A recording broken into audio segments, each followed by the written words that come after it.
Vamos lá, meu povo, respondendo as perguntas de vocês aqui. Se alguém está meio perdido, eu falei tudo que eu tinha para falar sobre seleção brasileira, jogo contra a Venezuela, porque chegaram muitas perguntas e um vídeo à parte. Então esse aqui é para falar de outros temas a não ser seleção. Talvez até tenha sobrado aqui alguma pergunta sobre seleção, porque quando eu comecei a pegar, tinha muita coisa sobre seleção antes do jogo e depois do jogo. Então fiz um vídeo à parte que já está publicado para vocês. Primeira pergunta, que não é bem uma pergunta, é do Luciano Inomata, que ele me mandou um vídeo. Ele pediu a namorada dele em casamento usando uma camisa do Messi. Claro que deu certo. Então, parabéns, Luciano. Que você e ela sejam muito felizes, que dê tudo certo. Já estão bem apadrinhados aí por Lionel. Parabéns. Uma outra pergunta que não tem nada a ver com futebol, do Galtrão. Em Madrid é permitido ou a cultura madrilenha é diferente? Sei que em Barcelona é legalizado, mas nunca ouvi sobre Madrid. Eu acho que é uma lei nacional, porque até onde eu sei, as regras para Madrid e para Barcelona são as mesmas. Aqui talvez só tenha um pouco mais de cultura disso. E é o seguinte, ninguém pode comprar e vender esse tipo de coisa que você está pensando. Se você tem menor de 18 anos, sai imediatamente desse vídeo, seus pais nem sabem que você deveria estar aqui. Você não pode nem comprar nem vender, mas você pode ter em casa, ou você pode ir nas associações. Nas associações, são tipo os coffee shops, basicamente você compra, mas é um pouco maquiada a coisa.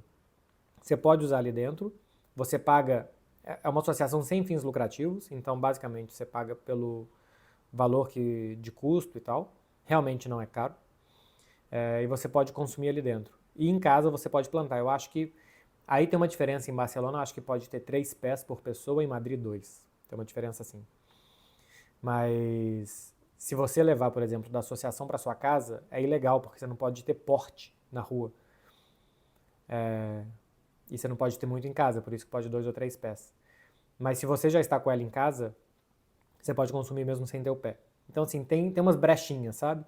Mas até onde eu sei, nos dois tem o mesmo tipo de permissividade e de rigorosidade de leis e tal. Acho que não tem nenhuma lei diferente, não.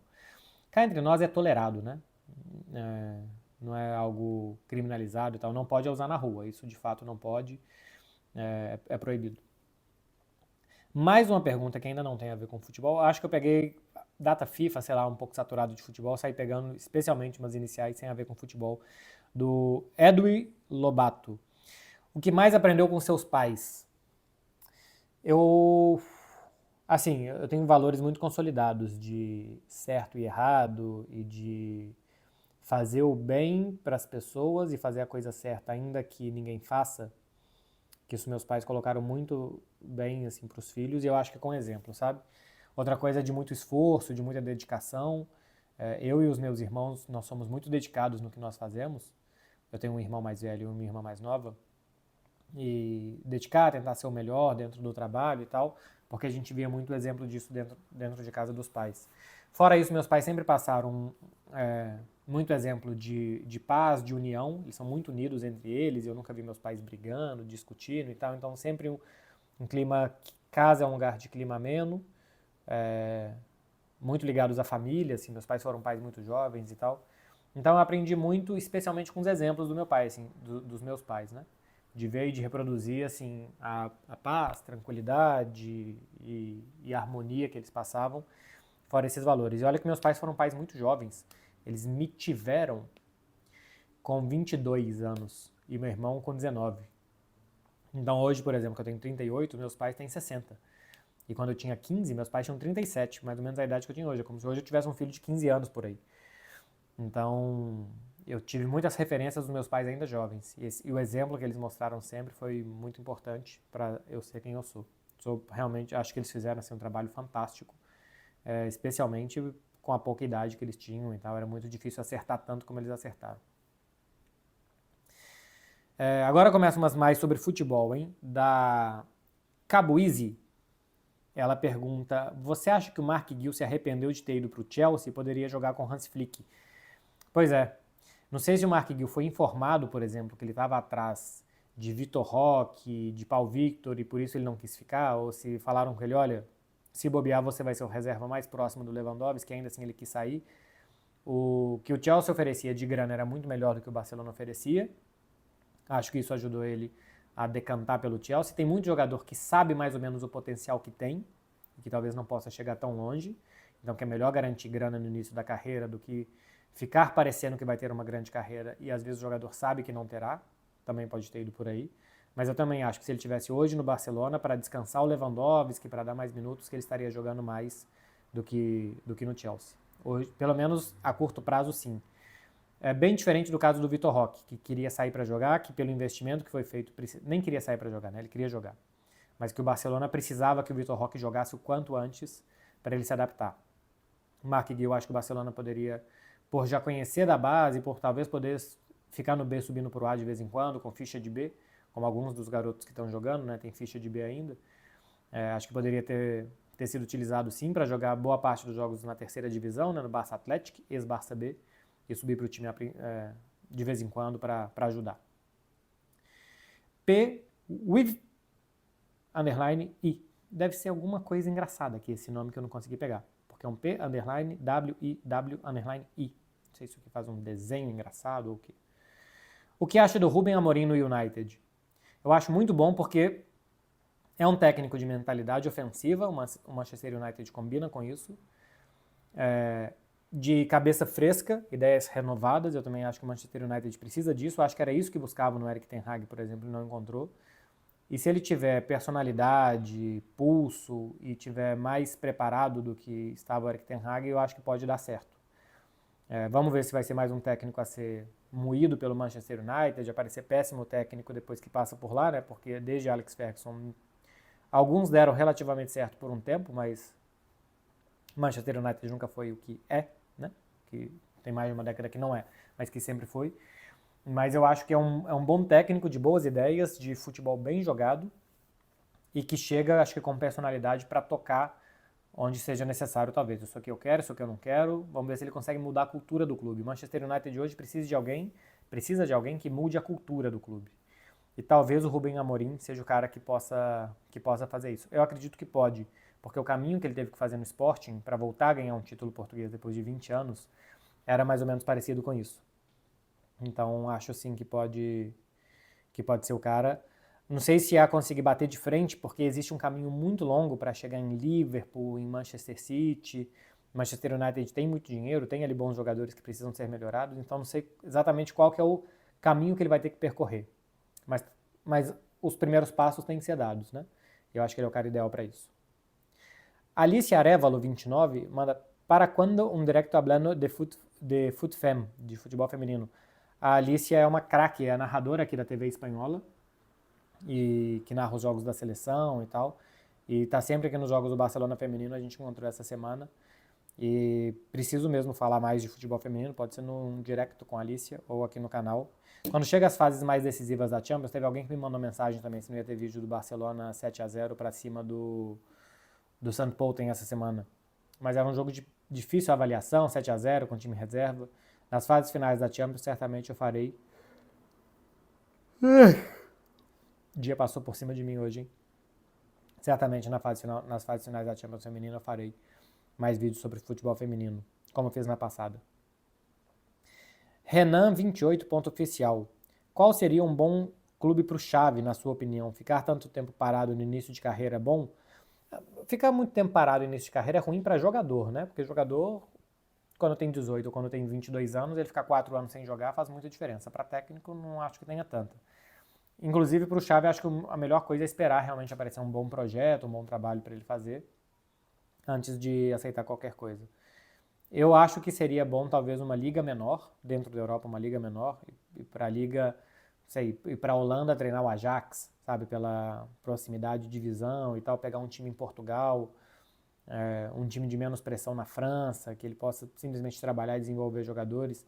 Acho que o Xavi precisa de um trabalho agora que não demande a ele a pressão por títulos como o Barcelona demandava a cada ano.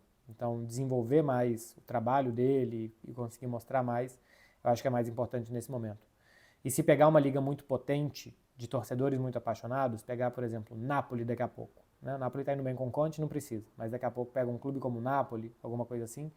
Acho que pode ser ruim pela expectativa apaixonada do torcedor. Então também pegar um clube com menos pressão e uma liga com menos pressão para o Xavi, acho que pode ser uma boa. Ou pegue um time muito dominante, né? Que ele vai poder ganhar mesmo cometendo erros, mesmo ainda com coisa para desenvolver e tal, que ele possa dominar a liga com o time que ele tiver. Aí, claro que teria que ser dar passos mais atrás ainda numa liga inferior. Mas, por exemplo, no Sporting, pro lugar do Rubem Amorim, eu vi que o Sporting já vai ficar com o técnico do B, né? Mas até acho que poderia ser uma boa. Tem bastantes diferenças táticas entre ele e Rubem Amorim, mas em comum a vontade de atacar, de pressionar os rivais e tal. Acho que isso tem mais em comum do que diferenças. E treinar em Portugal poderia ser uma boa pro Xavi também. Um bom time, já estruturado, uma dessas. Leonardo Júlio Antônio. Qual 9 você contrataria para o Barcelona no verão de 2025? Então, aqui tem uma parada que o Lewandowski vai ter o seu contrato renovado, né? Existe uma cláusula no contrato do Lewandowski que depois que ele jogar 50 minutos, 50% da temporada, o contrato dele automaticamente é renovado. Então, no meio de 2025, o Barcelona vai renovar o contrato com o Lewandowski automaticamente por mais um ano. E se você tem um Lewandowski, não dá para você ir atrás de Haaland, de Gyökeres, desses caras, porque são incompatíveis. E o Lewandowski ocupa um espaço muito grande na folha salarial do Barça. Um super contrato que desses aí teriam. Então, no meio do ano que vem, ou repescar o Vitor Roque, ou desenvolver o Paul Victor, ou ter um reserva. Um jogador talvez mais velho que aceite um papel secundário, ou um mais novo que ainda queira se desenvolver, que o Barcelona não consiga contratar barato para se desenvolver e tal. Pensando que não teria o Lewandowski, eu gosto do Chesco, atacante esloveno, se eu não estou enganado, que joga no Leipzig. Gosto do Jonathan David, eu acho, né, porque é canadense, joga no Lille. Lógico que eu gosto do Gyökeres, lógico que eu gosto do Haaland, esses aí não precisa nem falar. Mas o Chesco, por exemplo, do Leipzig, eu vejo um bom nome a ser desenvolvido. Vamos ver se alguém vai atrás dele, mas eu gosto. Numa dessas, assim, para uma temporada, o Gerard Moreno do Villarreal poderia ser um bom reserva para o Barcelona e tal, e quem sabe se ele, nessa temporada, ele vai jogando junto do Lewandowski, que depois consegue assumir a posição. Acho que para a reserva do Leva, por exemplo, o Gerard Moreno poderia ser um bom nome. Amaral PK. Acha que o trabalho do Dorival vai até a Copa de 2026? Eu acho que vai por ausência de outro. Se numa dessas, por exemplo, quando acabar a temporada agora 24-25, o Guardiola quiser logo pular para uma seleção e logo para a seleção brasileira, pode até ser. Mas eu não acho que vai ser perfil do Guardiola sair do Manchester City logo para um trabalho, emendando um mês de férias e começando a trabalhar em outro lugar. Acho que ele vai esfriar a cabeça. E eu acho que não vai ter um outro grande nome. Eu trocaria, a qualquer momento, o Dorival pelo Jorge Jesus. Mas se a CBF ainda não foi atrás do Jorge Jesus e já ouviu um não dele, eu acho que ela está errada. Tinha que ter ido atrás do Jorge Jesus. Pelos resultados, pela experiência, pelo impacto que gerou no Brasil, pela aceitação que teria de boa parte da mídia e da torcida brasileira, eu acho que deveria ter sido opção antes do Dorival. Se não foi, eu acho que a CBF errou. Mas ainda está em tempo de corrigir. Agora, se não é para trocar pelo Jorge Jesus, se não tem outro grande nome, e no futebol brasileiro eu acho que não tem, Renato Gaúcho, eu até gosto, pessoalmente eu prefiro o Renato Gaúcho que o Dorival. Mas não é tão diferente assim, eu não trocaria mais não. Hold Big Dream. Se pudesse voltar ao passado, qual jogo assistiria? Eu, na Copa do Mundo, assisti mais de 20 jogos no estádio, eu só não fui em um dos estádios, que agora eu não me lembro qual que é. Al Khalifa, talvez.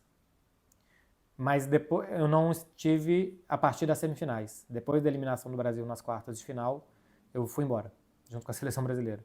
Eu fiz as quartas de final, o Brasil e Croácia, aí eu fiz o Argentina e Holanda, porque eu trabalhei pela rádio, né? Então eu fiz o pré de Brasil e Croácia, e fiz o jogo Argentina e Holanda e zona mista, e no dia seguinte eu ainda fiz Portugal e Marrocos. Também fiz Portugal e Marrocos, então assim, eu trabalhei, eu não sei se eu fiz mais algum jogo das quartas, mas pelo menos nesses 3 jogos no estádio eu trabalhei.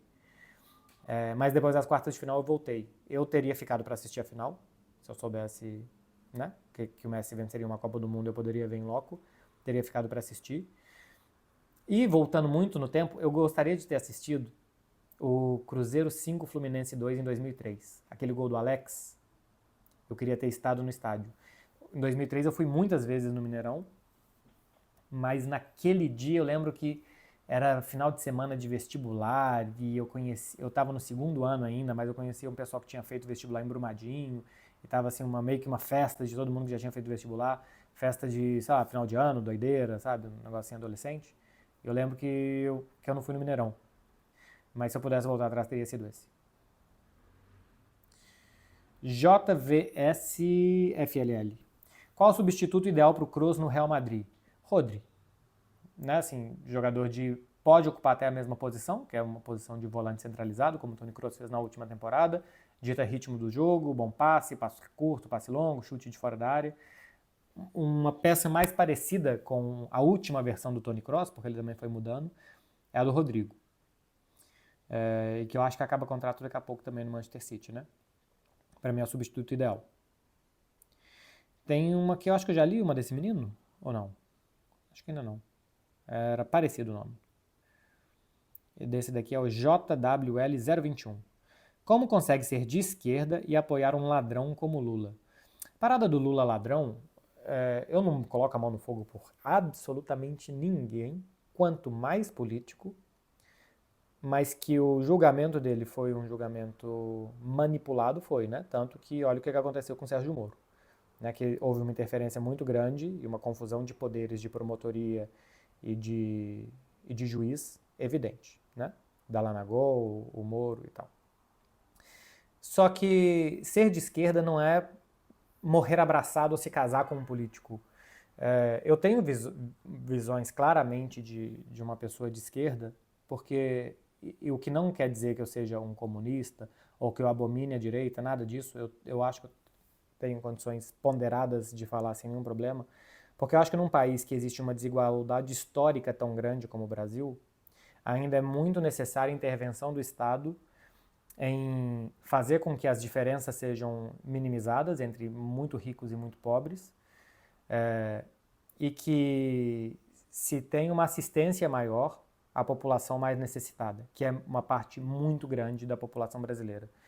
Isso eu acho que normalmente um governo de esquerda é mais propício a fazer, como modelo econômico, especialmente, né? Assim, de diminuir essas desigualdades e tal. Acho que o Brasil não é um país tão pronto para um livre mercado absoluto e que o mercado vai se autorregular e tal, que são mais ou menos bases de um modelo mais direita, capitalista e empresarial, quase dizendo, né? Acho que o Brasil não está lá ainda, outros países estão.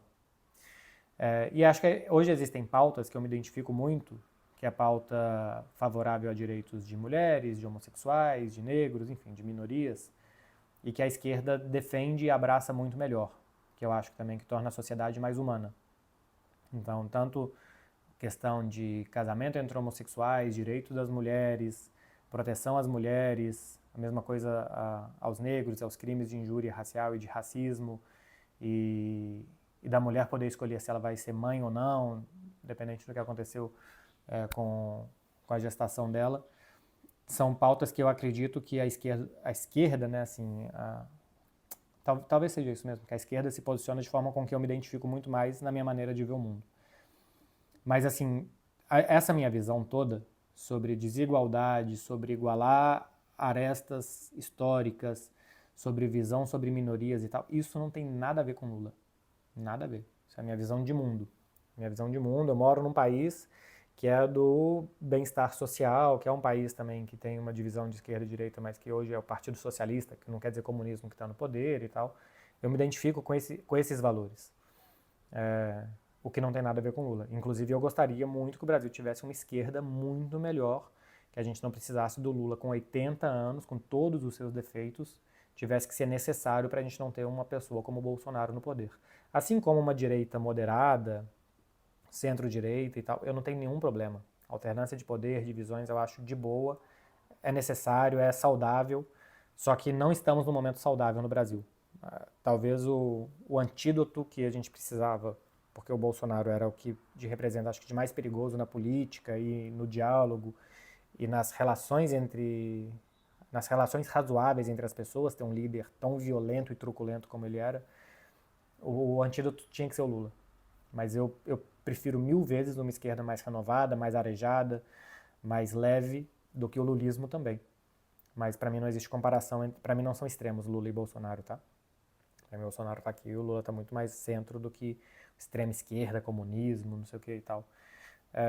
Enfim, podem discordar à vontade, mas eu gosto de falar nesse tom aqui, sabe? Assim, de mais diálogo e menos, não sei, menos ódio, menos imposição das minhas ideias de qualquer jeito e elas que estão certas, os outros que estão errados. É isso. Lincoln Sampaio, jogar com o cronômetro parado igual no futsal, reduzindo o tempo, ajudaria a acabar com a cera no futebol? Abraço MB. Não acho não, Lincoln, porque o problema não é a perda de tempo como tempo unidade de medida, é esfriar o jogo. Então, assim como no futsal muitas vezes o técnico pede um tempo, faz alguma coisa para parar um pouco o jogo, limpar a quadra, secar a quadra e tal, o futebol continuaria com essas artimanhas. Então, se o seu time está sendo pressionado, o goleiro não rola no chão para ganhar 2 minutos. Ele rola para que a pressão diminua, para que o momentum, né, o foguinho que aquele time tá, que aquilo ali acabe.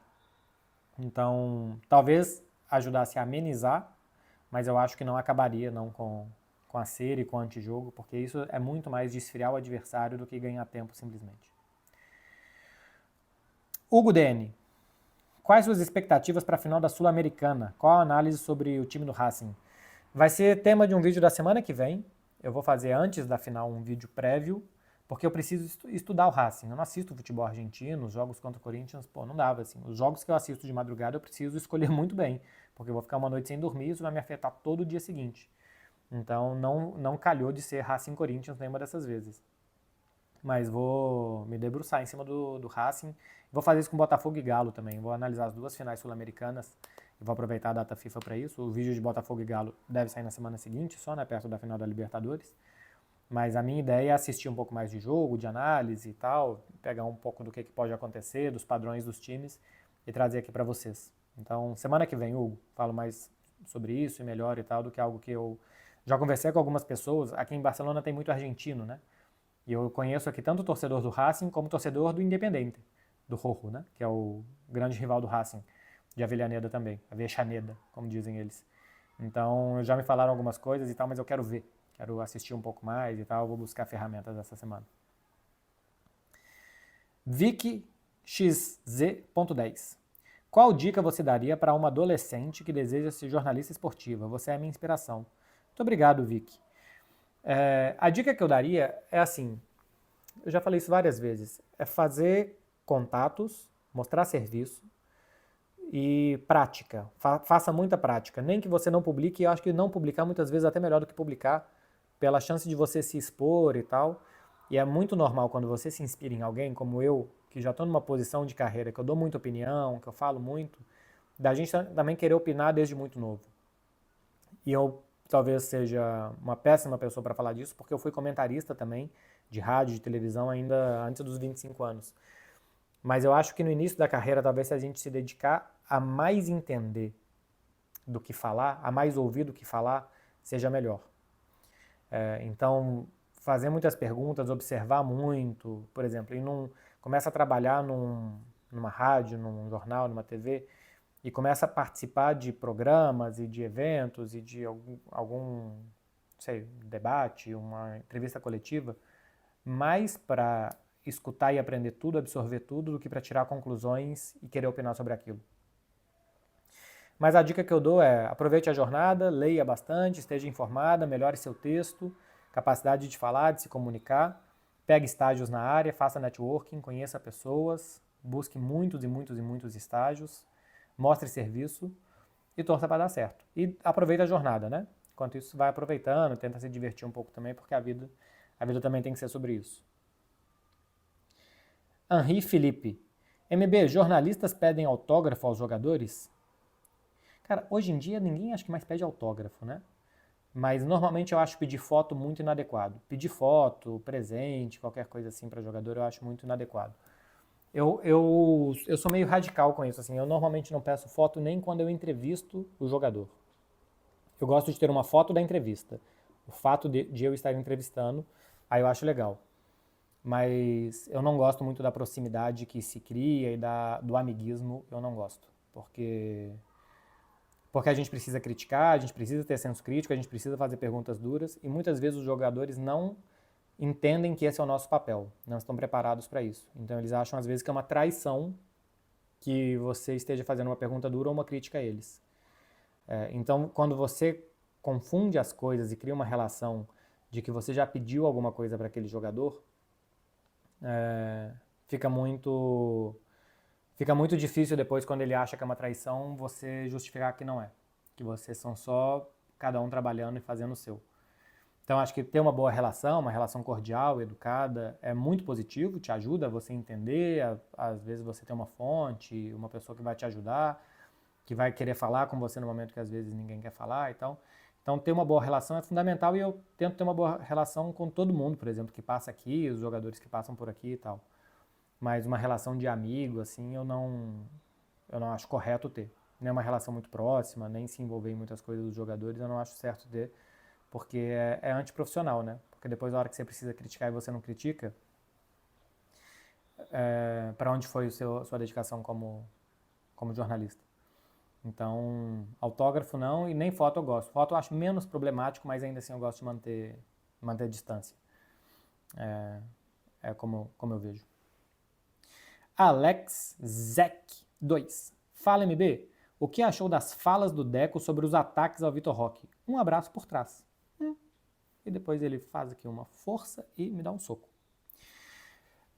Eu acho que tem alguma coisa do Deco ali querendo se justificar. Ele fala uma contratação pedida pelo treinador depois que o Gavi se machucou, colocando algo que aqui por muito tempo se falou que não foi um pedido do Xavi, e até onde eu sei não foi mesmo um pedido do Xavi naquele momento, mas o Deco disse que foi.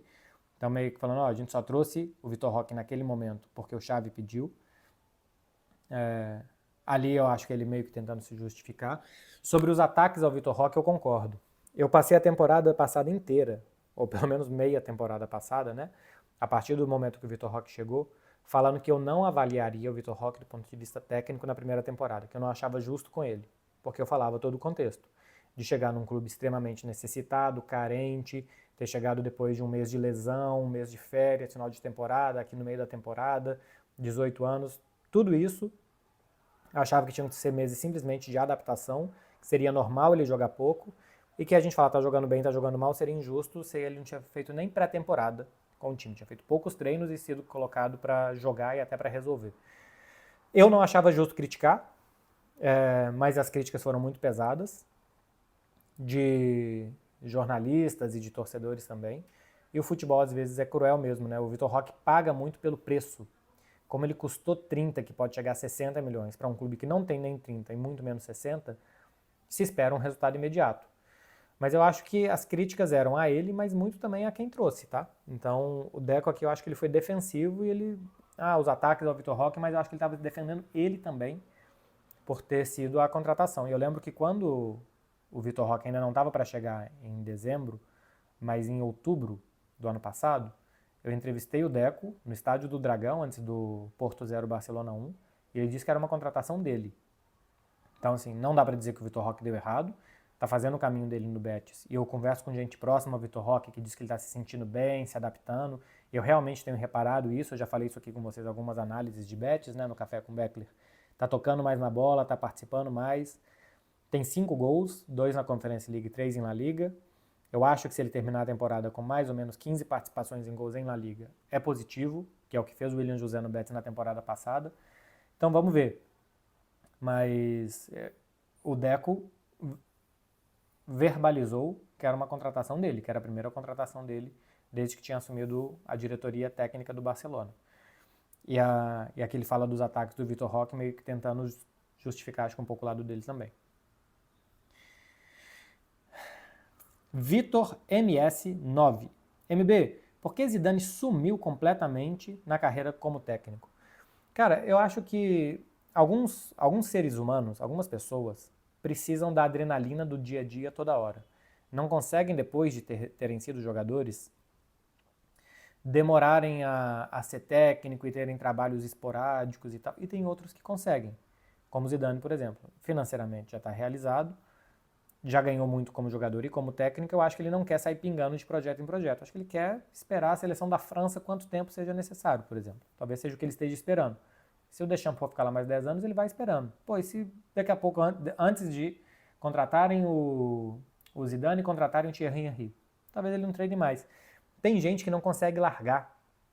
Futebol te gera uma adrenalina, uma competitividade e tal, que isso move os jogadores. Tem muita gente que fala que, se a gente for ver, esportistas estão sempre fazendo outros esportes, porque o competir te dá um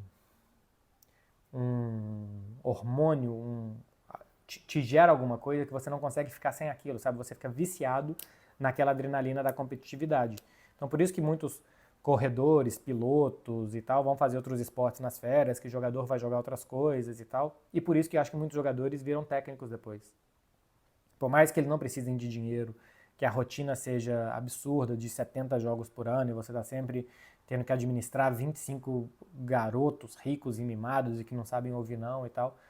Mas eles não conseguem parar, cara. Olha, o Guardiola não consegue parar, o Klopp não consegue parar, os Vanderlei Luxemburgo da vida que estão riquíssimos, com 60, 70 anos, o Filipão com 75 anos, cara, treinando.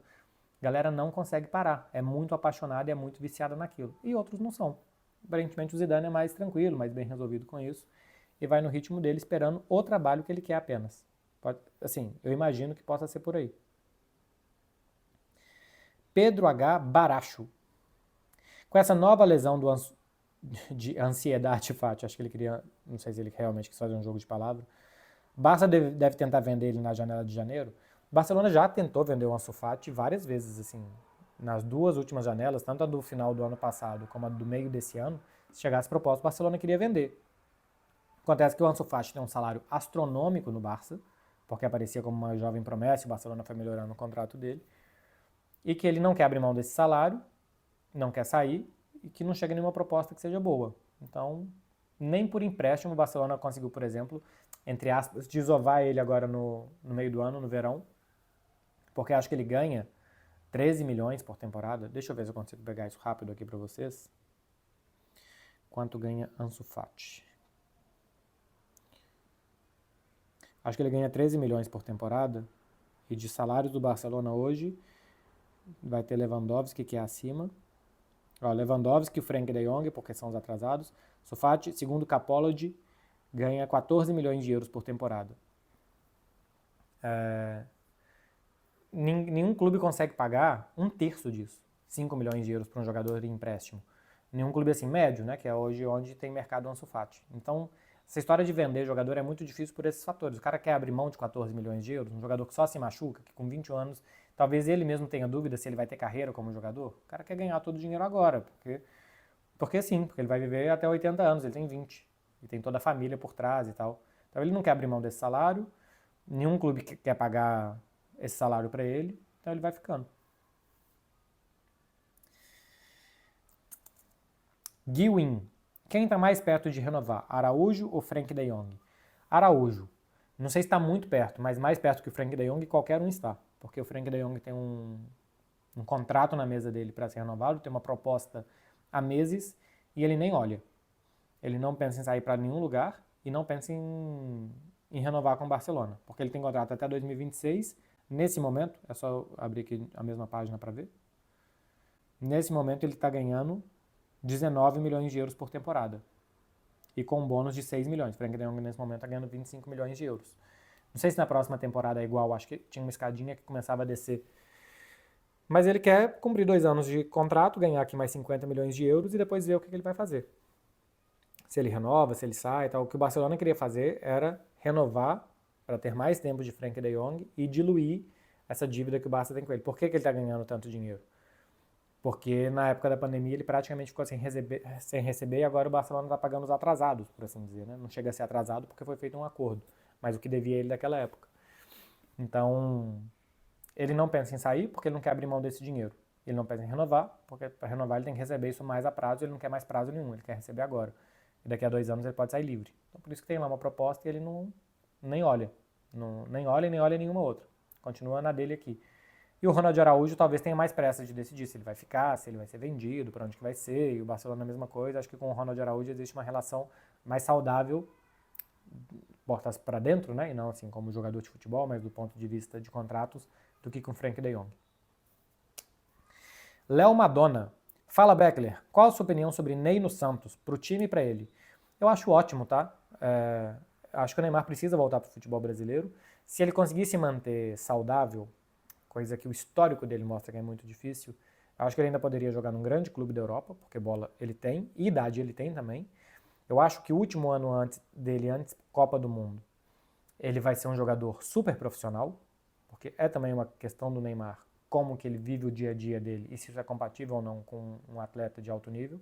Mas eu acho que o Neymar, eu imagino que ele queira, é um grande finale em Copa do Mundo, um last dance, que ele vença a Copa do Mundo para enfim ter um super e super título, né? O Neymar tem Libertadores, tem Champions League, sendo protagonista nos dois, Campeonato Espanhol, Campeonato Francês. Mas falta ele alguma coisa com a seleção brasileira, que ele ganhou Jogos Olímpicos apenas. E que nem é um título considerado principal, né? De seleção principal. E claro que a Copa do Mundo é a Copa do Mundo, ainda mais para o momento que vive o futebol brasileiro, que há mais de 20 anos não ganha. Então eu imagino que ele vai dar tudo para a Copa do Mundo, assim como ele fez em 2022. E ele nunca conseguiu ter uma Copa 100% saudável, né? Se machucou em 2014, 2018 chegou machucado, 2022 se machucou durante a Copa. Então acho que ele vai querer tudo em 2026. E eu acho que para querer tudo em 2026 ele não vai pisar 2025 fora da linha. Então para um clube europeu, fazer um contrato de 1 ano com o Neymar a partir de 2025, eu acho que pode ser uma boa. Não sei se ele vai querer aceitar um contrato só de 1 ano ou não. Mas eu acho que pode ser uma boa, porque eu acho que ele vai estar super concentrado. Eu não sei se ele consegue, nesse momento já da carreira e do corpo humano dele, estando 100% concentrado, parar de se machucar e jogar, por exemplo, mais de 50% dos jogos, né? Coisa que desde 2017 ele não consegue. Se somar de 2017 para cá, ele jogou menos na metade das partidas. Caso não seja um problema crônico que ele vai se machucar toda hora, sim ou sim, caso não seja isso, eu acho que ele renderia em muitos e muitos e muitos times europeus de elite. Não sendo assim, ele não conseguindo jogar no nível de exigência que existe por aqui, físico, técnico e mental, voltar para o Brasil pode deixar ele feliz. E talvez o primeiro passo para ele se recuperar seja ele se sentir feliz com uma bola no pé dentro de um retângulo verde. Então, para isso, jogar no Santos, ou se fosse no Flamengo, que é o clube mais midiático e mais explosivo do Brasil e tal, e acho que até se parece muito assim com a personalidade do Neymar. Eu falei aqui do Gabigol, por exemplo, essa semana, mais ou menos vale para o Neymar também, nesse sentido. Também poderia ser uma boa. Mas talvez o primeiro passo para o Neymar se recuperar, eu não faço ideia do que passa na cabeça dele, tá? Se ele é feliz, se ele é triste, se ele é chateado, se as lesões são por conta disso ou não, se isso pode influir o estado anímico dele ou não. Mas talvez, mais feliz, ele se machucasse menos. E eu acho que ele vai ser muito feliz no Brasil. Então, acho que, assim, para qualquer time que tenha o Neymar, especialmente no futebol brasileiro, é um luxo, pelo que ele te oferece dentro e fora de campo, porque também, do ponto de vista midiático e de patrocínios que você vai ter, de visibilidade, é uma doideira, o clube vai ganhar muito dinheiro. Outra coisa que também vai custar muito dinheiro, mas que vai ganhar muito dinheiro, vai. E se puder jogar, é o melhor jogador que possível, né? Para o futebol brasileiro, então pode ser uma boa sim para o Santos. O Eric GS Gabriel, que eu imagino que seja Gabriel Barbosa, né? É um investimento melhor para o Santos do que para o Cruzeiro? Acho que sim, pela identificação com o Santos, porque já conhecem ele lá e tal. Mas eu continuo achando que 3 milhões de reais, por mês, 36 milhões no ano, que dá aí 6 milhões de euros, pro Gabigol, é um mau negócio para todo mundo. Tirando para ele, mas assim, para todos os clubes. O Gabriel não vale isso. Não gera isso e não dá esse retorno dentro de campo há muito tempo. Então, para investir isso, nenhum. Nem Cruzeiro, nem Santos, nem ninguém. Mas como identificação, como ele já tem isso com o Santos, acho que sim, melhor do que no Cruzeiro. Romário EFS, qual a sua opinião sobre os campeonatos estaduais? São zumbis, mortos-vivos. Os clubes do interior não sobrevivem pelos campeonatos estaduais. Um clube do interior de Minas, a Caldense, ela joga uma vez em casa por ano contra Atlético ou Cruzeiro. Não é saudável que um clube de futebol funcione pensando em um grande jogo por ano. Então, do jeito que é o campeonato estadual, que os grandes precisam jogar, porque os do interior precisam dos grandes, porque a televisão, porque os patrocinadores, desse jeito não funciona. Os clubes do interior do Brasil não existem. Tirando os de São Paulo, que estão aí na Série B do Campeonato Brasileiro, né, Mirassol, Novo Horizontino e tal, que tem normalmente um empresário forte por trás. Mas os clubes do interior do Brasil, eles não existem mais. Eles fingem que existem. A gente finge que eles existem. porque a partir de abril e de maio eles são sucateados e não servem para mais nada até o final do ano. Então o que precisa ser feito do campeonato estadual é que se crie alguma cultura de novo no futebol brasileiro, de que para aquela cidade, para aquele bairro, para aquelas pessoas envolvidas com aquele clube, por mais que envolva muito menos dinheiro, que se tenha um calendário do ano inteiro para eles, que eles joguem o ano inteiro, que o torcedor possa ir todo domingo de manhã tomar um picolé e assistir o time dele jogar. Pô, vai ser um futebol de elite? Não, cara, vai ser quase um futebol de várzea. Talvez, bem estruturado não é várzea, é um futebol profissional de um nível inferior. E que a partir daquilo ali seja sustentável, que se ganhe ali um dinheirinho e tal para melhorar no estádio, as condições, um jogador melhor aqui, um ali, e que assim seja feito. Mas que os clubes existam para de vez em quando e um grande jogar contra eles, eu acho que essa fórmula está falida. Essa fórmula não existe. E muitas vezes, quando chega a hora da Caldense, estou falando da Caldense para falar qualquer time, tá? Mas quando chega a hora do clube pequeno receber o clube grande, ainda vem de mano de campo, porque se você for jogar em Cuiabá, ou em Manaus, ou em Brasília, você vai fazer uma renda ali de R$1 milhão que vai te salvar. Mas vai te salvar para quê? Se você é a caldense de Poços de Caldas, quem torce para você é a galera de Poços de Caldas. Quando o Galo pode jogar em Poços de Caldas, você manda o jogo para Brasília, acho que isso nunca aconteceu, tô dando um exemplo, tá? Você manda o jogo para Brasília, você não serve para nada. Se você não serve para, se você é a caldense de Poços de Caldas e você não serve para dar alegria para o torcedor de Poços de Caldas, você não tem absolutamente utilidade nenhuma. É o que eu acho dos estaduais. Eles têm que ser melhor para a galera de Poços de Caldas, para a galera de Volta Redonda, para a galera de Patos de Minas, para a galera de São José do Rio Preto. Esses torcedores têm que ser muito bem cuidados e que coloque lá 6, 7, 10, 15 mil pessoas no estádio para acompanhar um futebol correspondente a São José do Rio Preto, Ipatinga, Volta Redonda, Maricá e por aí vai. Sem depender dos grandes e da cota dos grandes e da responsabilidade que eles têm.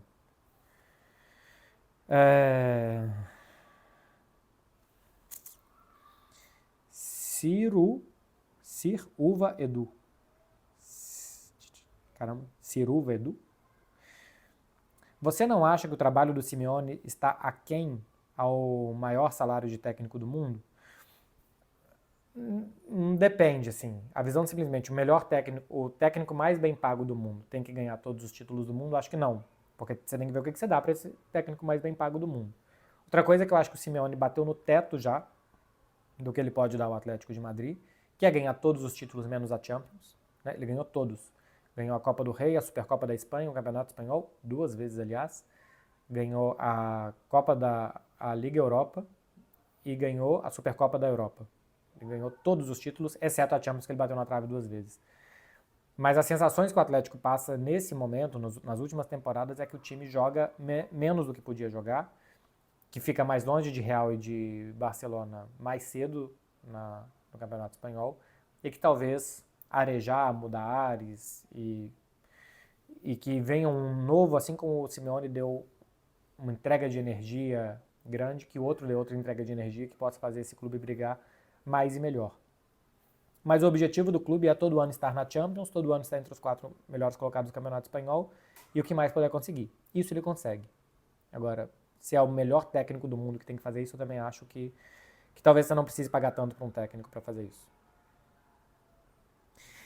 Esquenta Banco FC. Fala, Marcelo, como foi sua primeira ida a Barcelona? Tô querendo viajar a passeio, sou seu fã. Cara, a primeira vez que eu vim foi em 2011, setembro de 2011, e foi muito legal. Fiquei aqui 4, 5 dias. Se você vem passear 5 dias em Barcelona, dá para fazer tudo. Uma cidade que você dá para fazer quase tudo a pé, especialmente se não for verão, que faz muito calor. Agora a gente teve dias aqui de muita chuva e tal, mas normalmente não é assim. E você consegue fazer os highlights da cidade, né? Então a primeira vez que eu vim foi apaixonante. Tanto que eu voltei depois de 2 anos, porque eu já queria ver se era isso tudo mesmo. E dessa segunda vez que eu voltei, eu já era querendo ficar. Aí depois eu voltei em 2015 para ficar de fato.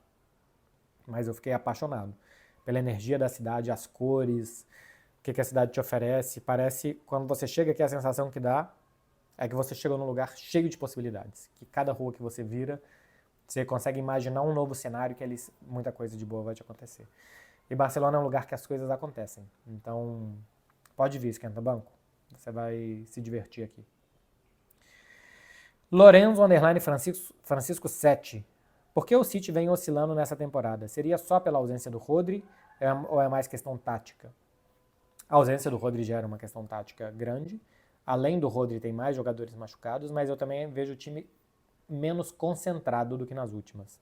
Uma facilidade que o Manchester City está sendo atacado, que as pressões estão sendo vencidas, que a bola está sendo passada para os atacantes rivais chegarem em boas condições.